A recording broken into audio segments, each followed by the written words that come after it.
Sveiki, mėly žiūrovai! Kaip ir kiekvieną sekmadienio popietę, jūsų ekranuose laida Tėvų klasė. Artimiausią pusvalandį siūlome jums pažvelgti, kaip mokyklos padeda mūsų vaikams planuoti karjerą. Šiuolaikinėme besikeičiančiame pasaulyje nuolat kinta ir darbo vietų pobūdis, ir profesijų paklausa. Konkurencija tarp darbuotojų vis didėja, todėl karjeros žingsnių planavimas ypač svarbus. Apie visą tai ir pakalbėsime su garsiu žurnalistu, ekonomikos specialistu ir televizijos laidų vedėju Andriumi Tapinu jau visai netrukus. Svarbu planuoti karjerą, tačiau tuo pačiu negali aklai pasitikėti tuo, ką suplanavai. Įsitikinęs šios mūsų laidos herojus, visiems gerai pažįstamas laidos Pinigų karta vedėjas ir rašytojas Andrius Tapinas. Pagal išsilavinimą ekonomistas, pagal profesiją visoje Lietuvoje gerai žinomas žurnalistas neabejoja. Žmogus turi plačiai žvelgti į gyvenimą ir matyti ne tik aiškiai nusibrėžtą bei suplanuotą kelią, bet ir mažesnius keliukus bei galimybės, kur gali galbūt geriau save realizuoti. Aš žinau tiksliai, ko aš nenoriu būti. Aš norėjau būti žurnalistu. Kadangi mano mama buvo mano klasės auklėtoja ir laikė mane ties išskirtinai trumpų pavadžių, o tėtis tuo metu dirbo žurnalistikos instituto direktoriumi. Taip sakant, aš būčiau natūraliai transformavęsis iš vieno tėvelio pas kitą tėvelį po sparnu. Tai kiek tas natūraliai buvo, kiek ne, bet aš išsirinkau, aišku, aš apie tą profesiją jau nuo 8 klasės faktiškai žinojau, kad tai bus, tai turbūt buvo pagrindinis stimulas buvo tai atėjusi tą nepriklausomybę ir atsiradus laisvoji rinka, galimybės prekiauti, galimybės užsimti verslų, tai aš norėjau tikrai užsimti verslų, būti ekonomistas. Bet kaip ir sakau, žmogus planuoja, o Dievas juokiasi ir studijuodamas ekonomiką aš pradėjau dirbti žurnalistikoje ir dirbau 20 metų žurnalistikoje. Tai matyt, tie planai jie yra ir tam tikri pasąmoniniai planai, apie kuriuos tu galbūt suvoki tik tai tada, kai jau, pavyzdžiui, mano atveju atsiduri televizijoje ir supranti, kad šitą televizijos magija tave jau paėmė stipriai. Galima sakyti, kad į televiziją atėjau tiesiai iš gatvės.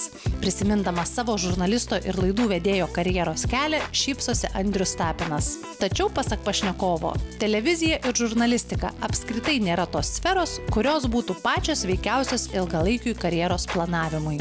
Aš dalyvavau viename televizijos projekte, aišku, ne tokiame, kaip mes ten turim dabar šitos visus šokius ir panašiai, ten buvo kur kas tokie kuklesni.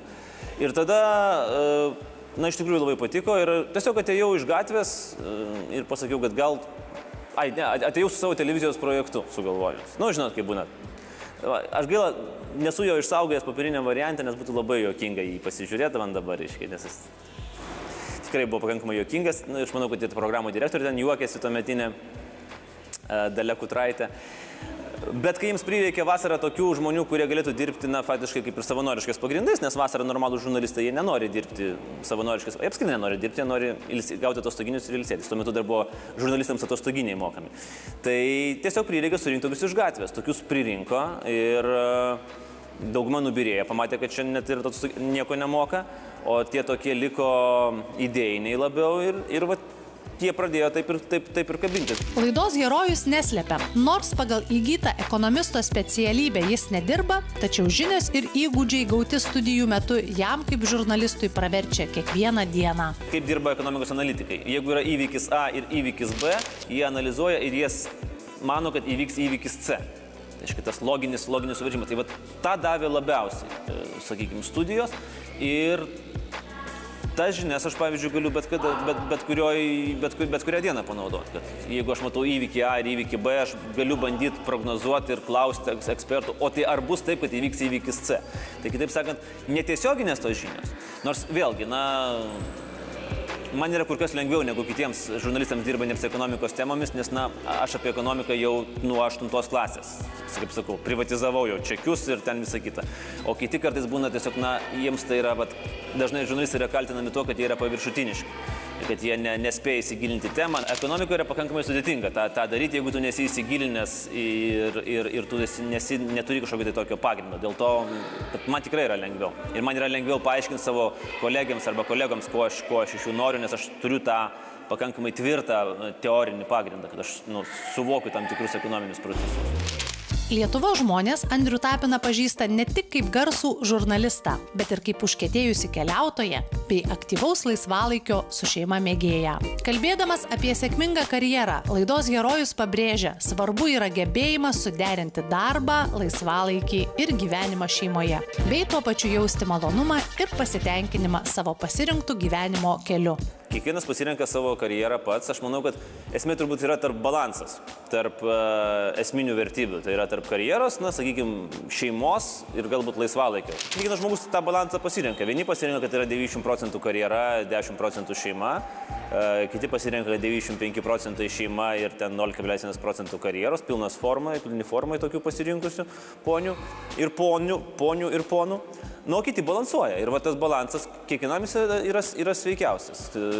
Kai kada šeima papildo karjerą, kai kada be šeimos karjera neįmanoma, kai kada be karjeros šeima neįmanoma. Nu, būčiau aš toksai gudrus, tai pasakyčiau vieną receptą ir tada visi jo laikytumėsitės. Ir aš būčiau kaip Paulo Coelho guru toks, kuris daug uždirba iš paskaitų.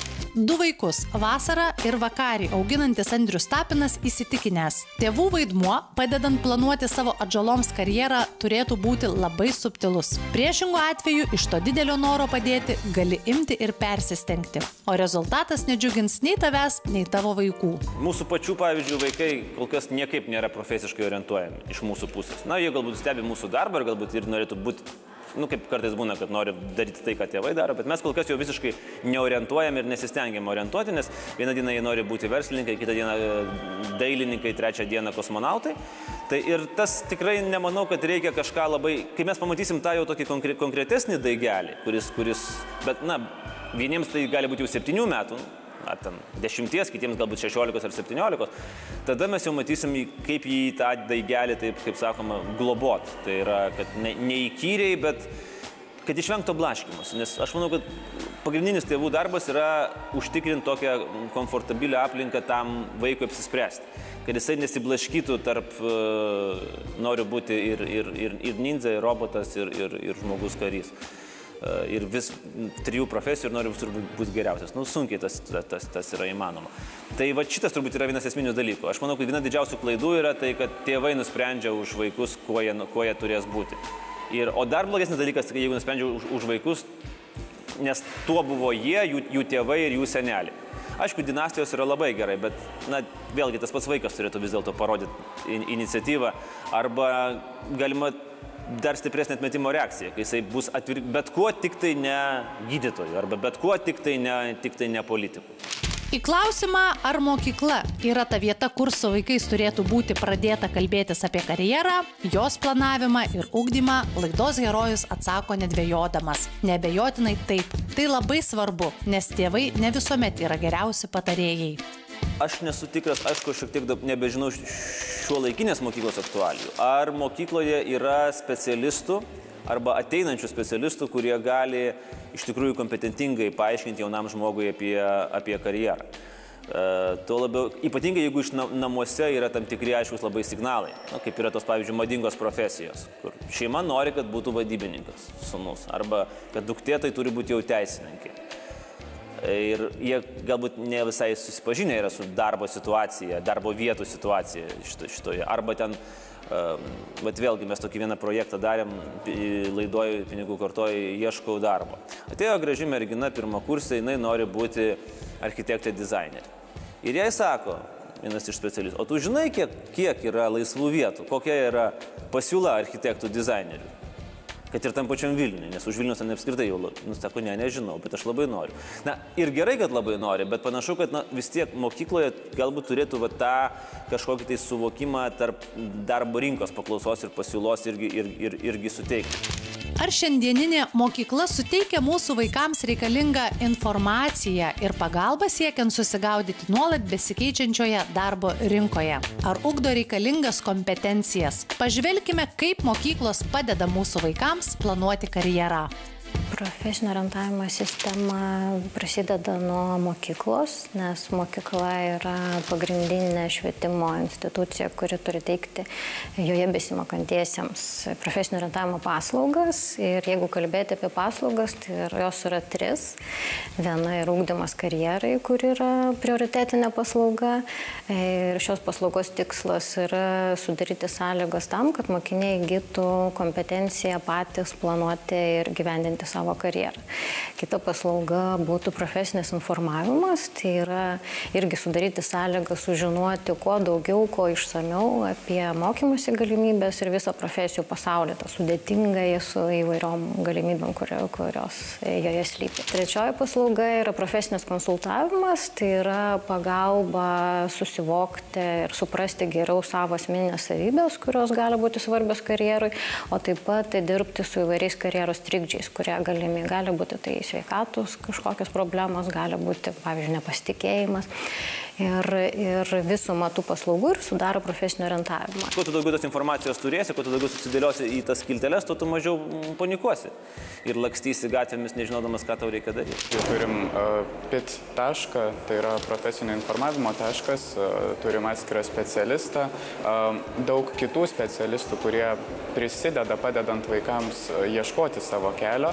Vyksta ugdymo karjerai pamokos, jos dažniausiai integruojamos į klasės valandėles. Jų metu mokiniai ugdosi savęs pažinimo, karjeros galimybių pažinimo, karjeros planavimo kompetencijas. Jie atlieka įvairius asmenybės testus, rengia pristatymus apie save, dirba grupėse, taip pat pildo karjeros planus. Savo karjeros planą aš turiu. Ir koks jis?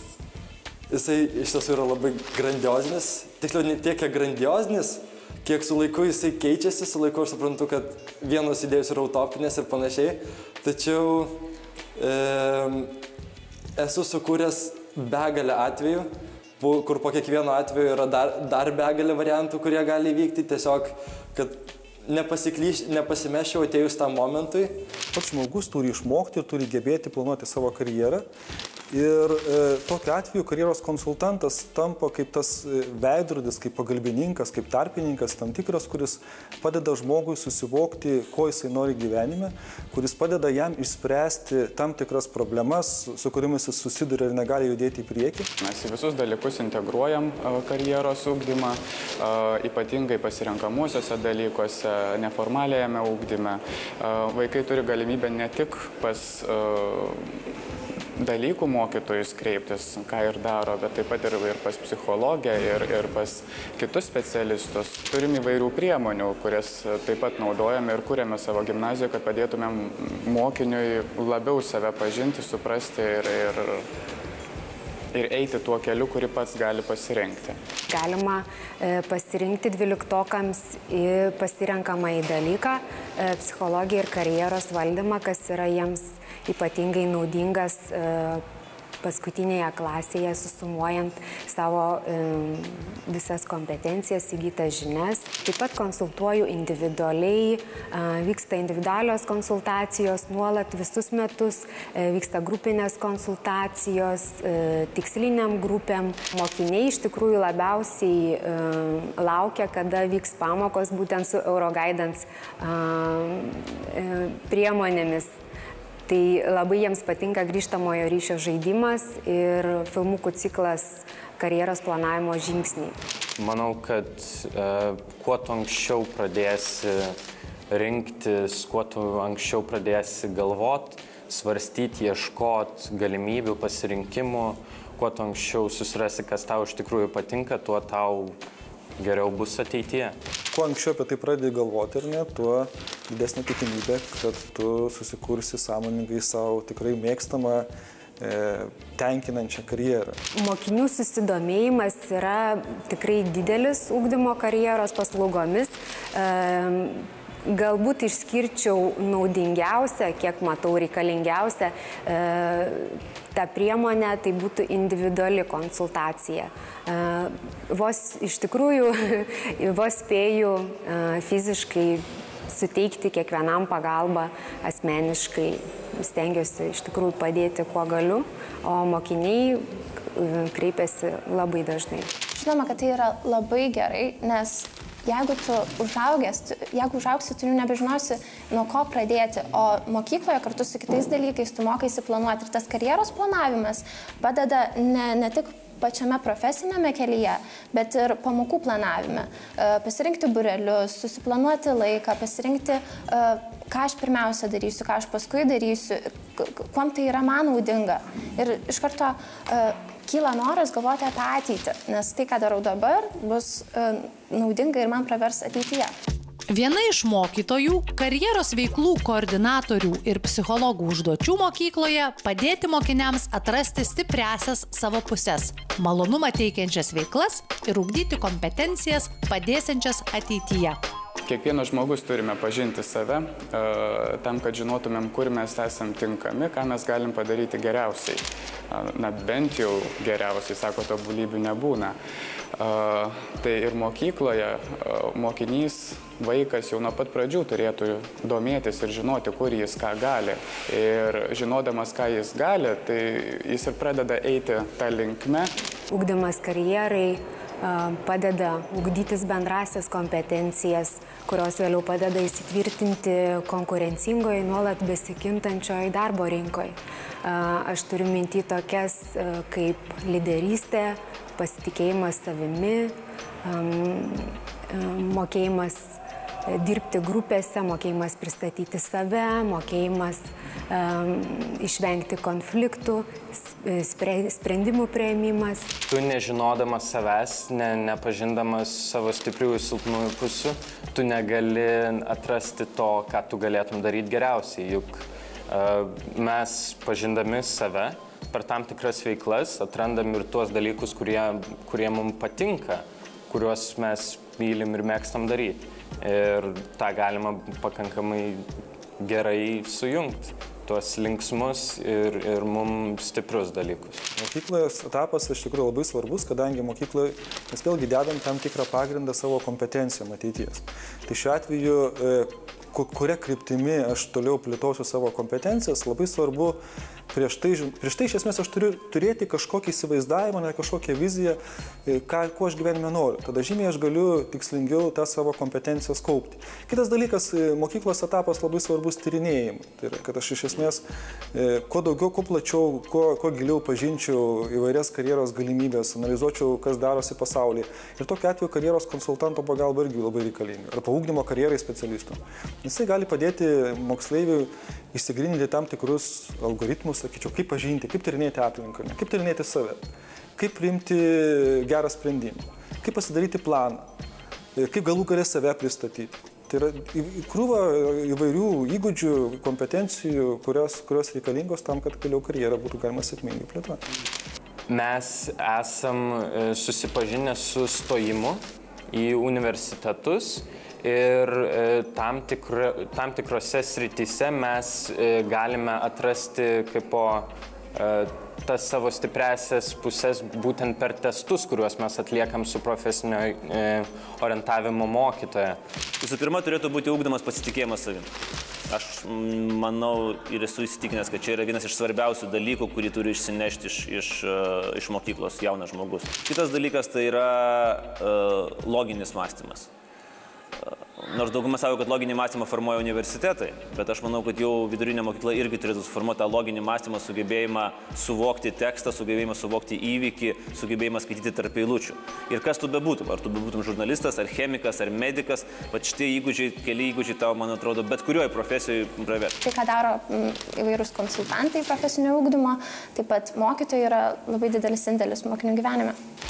Mokiniai, padedant kompetitingai ugdymo karjerai specialistų komandai, ne tik kaupia žinias apie įvairias profesijas, bei išmoksta geriau pažinti save, jiems taip pat suteikiama galimybė patiems iš labai arti pamatyti įvairių profesijų veiklos aspektus. Labai daug svečių turim. Mokiniai vyksta į įvairius mainus, bendradarbiaujam su organizacijomis verslo sektoriumi, kur priema vaikus praktikai. Tas irgi labai naudinga. Pradėjau lankyti įvairias praktikas ligoninėse, jau pažiūrėti tiesiog, kaip mano organizmas pasireaguos į tą medicinišką atmosferą, tą vaistų kvapą, tą kraujo matymą. Tai iš tiesų viskas pasitvirtina, viskas tvarkoja, tai ir dabar tiesiog gilinuosi toliau ir šiuo atveju mūsų karjeros konsultantė man labai pagelbėjo. Mane vėlgi grąžino į mano originalias vėžes, kuriomis aš riedėjau iki tol ir pasiūlė tokius kaip ir kelias praktikas, tarkim į kamieninių ląstelių laboratoriją nueiti, labiau susijęs su medicininiais dalykais ir grąžino man tas mano mintis malonės. Ir tiesiog supratau, jog tai iš tiesų tai, ko aš noriu. Buvo Marie Curie filmo peržiūra Pasakos kino teatre, buvo atvykęs ir pats režisierius, kuris vėliau po filmo pristatymo pasakojo apie režisierius specialybę prancūzų kalbą. Tai matot, kad buvo integruota ne tik chemija, fizika, ugdymas karjerai, bet ir prancūzų kalba, menai, muzika. Aš manau, kad pasikalbėti su žmogum, kuris iš tikrųjų dirba tą dalyką, dirba toje srityje, apie kurią tu svajoji ir galbūt svarstai ar studijuoti, ar išbandyti save, tai yra būtina. Esu įsitraukęs į kelias veiklas, kuriuose mes galim bendrauti su tam tikrų profesijų atstovais ir iš jų mokytis. Tai yra toks mentorystės projektas, vadinasi Mutual Learning, kur galim susitikti ir tiesiog bendrauti su žmonėmis, su tam tikrais mentoriais, kurie yra profesionalai savo sritise. Pavyzdžiui, teisė, pavyzdžiui, projektų koordinavimas, pavyzdžiui, tarkim, filosofija. Tai irgi yra kaip galimybė išbandyti save. Vienas didžiausių iššūkių, pasak karjeros konsultantų, su kuriuo tenka susidurti siekiant padėti mokiniams dar mokykloje pasiruošti sėkmingam, visą gyvenimą trunkančiam mokymosi, saviraiškos ir darbo keliui, yra sugebėjimas išlaviruoti tarp to, kaip tą karjeros kelią įsivaizduoja vaikas ir kaip jo tėvai. Dažnas atvejis yra tai, kad mokinys nori studijuoti vieną programą, bet tėvai liepia rinktis sakykime, kas liūdina pagal prioritetą, kur daugiausia yra uždirbama, kuri specialybė yra pelningiausia. Nežiūrima yra į mokinio gebėjimus, stiprybės, jų talentus, siekius, bet tiesiog vadovaujamasi bendra kažkokia tendencija. Nekartą teko konsultacijos susidurti su studentais, kurie sako, atiduosiu duoklę tėvams, baigsiu šitas studijas ir tada darysiu tai, kas man patinka. Manyčiau, kokia pagalba galėtų būti, tai tiesiog tėvų supratimas, kad tai yra vaiko kelias ir tėvas, kaip ir mokytojas, negali prognozuoti, o kur to vaiko sėkmė.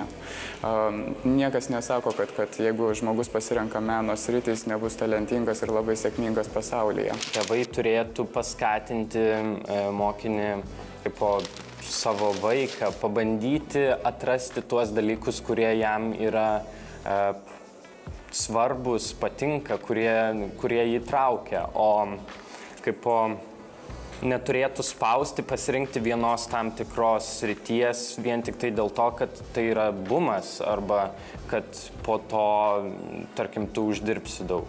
Tiesiog tėvai turėtų paskatinti mus atrasti. Nereikia bijoti, kad jeigu tu staiga po metų suprasi, kad tai nėra tai, kad tu norėjai, kad čia jau bus tavo gyvenimo pabaiga ir viskas kryžius, tavęs laukia tik tai dėžių krovimas geležinkelio stotyje. Nėra čia tas sprendimas, po kurio tavo gyvenimas arba pražysta visom spalvom, arba jis ten nutrūksta, patenka į aklavietę.